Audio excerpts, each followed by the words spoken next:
ஸ்ரீ மாத்ரே நமக. ஸ்ரீ தென்முக வாராகி திருக்கோயில் ராஜபாளையத்தில் இருக்கக்கூடிய கலங்காப்பரி என்ற இடத்துல ரொம்ப அற்புதமாக அமைஞ்சிருக்கு. இதுக்கான திருப்பணிகள் தொடர்ந்து நடந்துகிட்டு இருக்கு. இப்போ அடுத்தடுத்த வேலைகள் நடந்துட்டு இருக்கு. இந்த திருப்பணியில் நீங்களும் கலந்து கொண்டு பலன் பெறணும் அப்படிங்கிறது தான் இந்த வீடியோவில் நான் தெரிவிக்கிறேன். அதாவது எப்போதுமே ஒரு கோயில் கட்டும்போது அதில் ஒரு செங்கல்னாலும் ஒரு சிமெண்ட் மூடனாலும் ஒரு ரூபானாலும் ஒருத்தருடைய பங்கு இருக்கணும் அப்படின்னு சொல்லுவாங்க. அதாவது கோயில் கட்டுவது ரொம்ப சிறப்பானது. ஆலயம் தொழுவது சாலமோன் என்று, அந்த ஆலயத்தை கெட்டுவது அதை விட ரொம்ப சிறப்பானது. அப்படிப்பட்ட அந்த ஆலயத்தை கெட்டுவதற்கு உதவுவது ரொம்ப சிறப்பானது. அதனால் நீங்கள் இந்த கோயிலுக்கு ஏதாவது ஒரு தொண்டு, ஒரு ரூபானாலும் உங்களால் முடிஞ்சதை இந்த தொண்டை இந்த கோயிலுக்கு செய்யணும், அந்த பலனை நீங்கள் பெறணும் அப்படிங்கிற உயர்ந்த நோக்கத்தோடு தான் இந்த வீடியோவில் தெரிவிக்கிறேன். ஒருவேளை அந்த ஸ்ரீ தென்முக வாராகி திருக்கோயில் திருப்பணியில் நீங்கள் கலந்துக்கணும் அப்படின்னு விரும்புனீங்கன்னா இந்த கீழே இருக்கக்கூடிய நம்பரை தொடர்பு கொள்ளுங்க. எங்களுடைய அக்கௌண்ட் டீட்டெயில்ஸ்லாம் வரும், அதில் பாருங்கள். உங்களால் முடிஞ்சதுன்னா ஏதாவது இந்த திருப்பணியில் கலந்து கொண்டு பலன் பெறுங்க. அம்பாளுடைய பரிபூர்ண அனுகிரகம் உங்களுக்கு கிடைக்கணும் அப்படின்னு பிரார்த்திக்கிறேன். அனைவருக்கும் வணக்கம். நான் உங்கள் புதிய நாயகம் பேசுகிறேன்.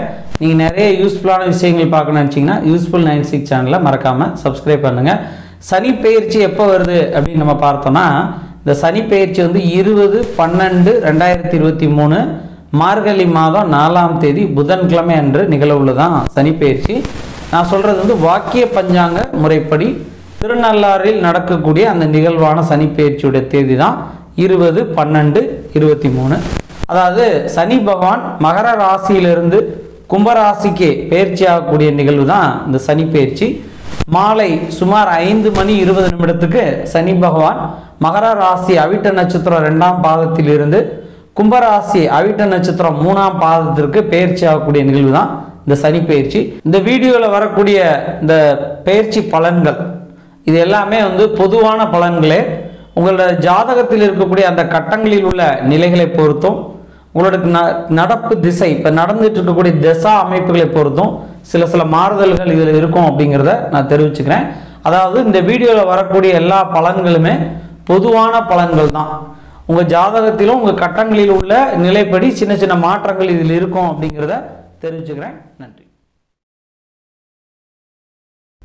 மிதுன ராசிக்கு சனி பெயர்ச்சினால என்னென்ன மாதிரியான பலாபலன்கள் அப்படின்னு நம்ம பார்த்தோம்னா, மிதுன ராசியை பொறுத்த வரைக்கும் இதுவரைக்கும் அஷ்டம சனியாக இருந்தார். கிட்டத்தட்ட பாதி பைத்தியமாக்கியிருப்பார். அஷ்டம சனி காலங்களில் நமக்கு வந்து மனதே ரொம்ப குழப்பக்கூடிய விஷயமாக இருக்கும்.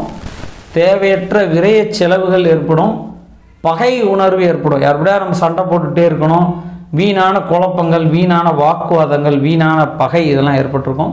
இப்போ அஷ்டம சனி முடிஞ்சு பாக்கிய சனியாக வருகிறார். அதாவது 9ஆம் இடத்துல பொங்கு சனியாக வருகிறார். அதனால் இந்த சனி பெயர்ச்சியினால் மிதுன ராசிக்கு ரொம்ப ஒரு சிறப்பான நன்மைகள் அப்படின்னு நம்ம சொல்லலாம். ஏன்னா 8ஆம் இடத்தில் இதுவரைக்கும் இருந்தது ரொம்ப குழப்பங்கள். மிதுன ராசிக்காரங்க எல்லாருமே பார்க்குறவங்களும் கேட்பாங்க, சனி பயிற்சி எப்போ சார் வருது, எங்களுக்கு எப்போ அஷ்டம சனி முடியுறது கேட்டுகிட்டே இருப்பாங்க. ஏன்னா இந்த சனியோட தாக்கம் அதிகமாக இருந்தது மிதுன ராசிக்கு. இந்த மிதுன ராசிக்கு இந்த சனி பயிற்சி ரொம்ப ஒரு சிறப்பான யோகம் அப்படின்னு சொல்லலாம்.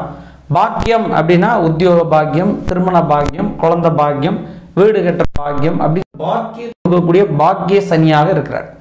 நம்ம என்னென்ன மாதிரியான சுப விஷயங்கள் நல்ல காரியங்கள்லாம் நினைக்கிறோமோ அந்த நல்ல காரியங்களுக்கெல்லாம் சனி பகவானால் நன்மைகள் நற்சிந்தனைகள் நமக்கு உருவாகும், தெய்வ கடாட்சம் உருவாகும், குரு பகவானுடைய அனுகிரகம் கிடைக்கும். நல்லவர்கள், பெரிய மனிதர்கள், உயர் பதவியில் இருக்கவங்க, அரசியல் ஆன்மீகவாதிகளோட நமக்கு தொடர்புகள் ஏற்படும். இப்போ மிதுன ராசியை பொறுத்த மட்டும் பொங்கு சனி, பாக்கிய சனி அப்படின்னு நம்ம சொல்லலாம். அதனால் இந்த சனி பயிற்சினால் பெரிய கெடுதல்களோ பாதகங்களோ குழப்பங்களோ இல்லை. இருந்தாலும் இந்த சனி பயிற்சினால் ஒரு சில அசௌகரியங்களை நம்ம இப்போ தான் கடந்து வந்திருக்கோம். அஷ்டம சனியிலேருந்து வந்திருக்கோம். அதனால் எடுத்தவுடனே கொஞ்சம் சனி பயிற்சி ஆகி கொஞ்ச நாள் வரைக்கும் அந்த சனியோட தாக்கம் கொஞ்சம் இருக்கும். எப்போதுமே சனி பகவான் வந்து மெதுவாக நகரக்கூடிய கிரகம், மந்த கிரகம் அப்படின்னு சொல்லுவாங்க. சில இடத்துல சொல்லுவாங்க சனி பகவான் ஒரு ஊனம் நொண்டி, அவர் மெதுவாக தான் வருவார் அப்படின்னு சொல்லுவாங்க. அதனால் அஷ்டம சனியோட இது வேகமாக முடியாது, கொஞ்சம் லேட்டாக தான் முடியும். ஒரு 2-3 மாதங்கள் பிடிக்கும். அதனால் பெரிய விஷயங்கள், பெரிய காரியங்கள் எதுவும் செய்யாமல் ஒரு 2-3 மாதத்துக்கு அப்புறம் நம்ம எல்லா காரியங்களும் செஞ்சோம்னா நல்லாயிருக்கும். மிதுன ராசியை பொறுத்த மட்டும் ஆஞ்சநேயர் வழிபாடு செய்வது ரொம்ப ரொம்ப அவசியம். பக்கத்தில் இருக்கக்கூடிய பெருமாள் சன்னதியில் இருக்கக்கூடிய ஆஞ்சநேயர் வழிபாடு செய்யலாம். ஒருவேளை நீங்கள் சைவ மதத்தை சேர்ந்தவர்கள், நாங்கள் இப்போ சிவ வழிபாட்டில் உள்ளவங்க அப்படின்னா பிரதோஷ வழிபாடு நந்தீஸ்வரரை வணங்கி வந்தோம் அப்படின்னா இந்த சனி பகவானால் வரக்கூடிய பாதிப்புகள், கொஞ்சம் இருக்கக்கூடிய அந்த பாதகங்கள் விலகி அதுவும் ரொம்ப சிறப்பான நன்மைகளாக அமையும், நற்காரியங்களாக அமையும். அதனால் மிதுன ராசியை பொறுத்த மட்டும் இந்த சனி பெயர்ச்சினால் பெரிய அளவு பாதிப்புகளோ கெடுதலோ உள்ள நன்மைகளே நமக்கு ஏற்படும்.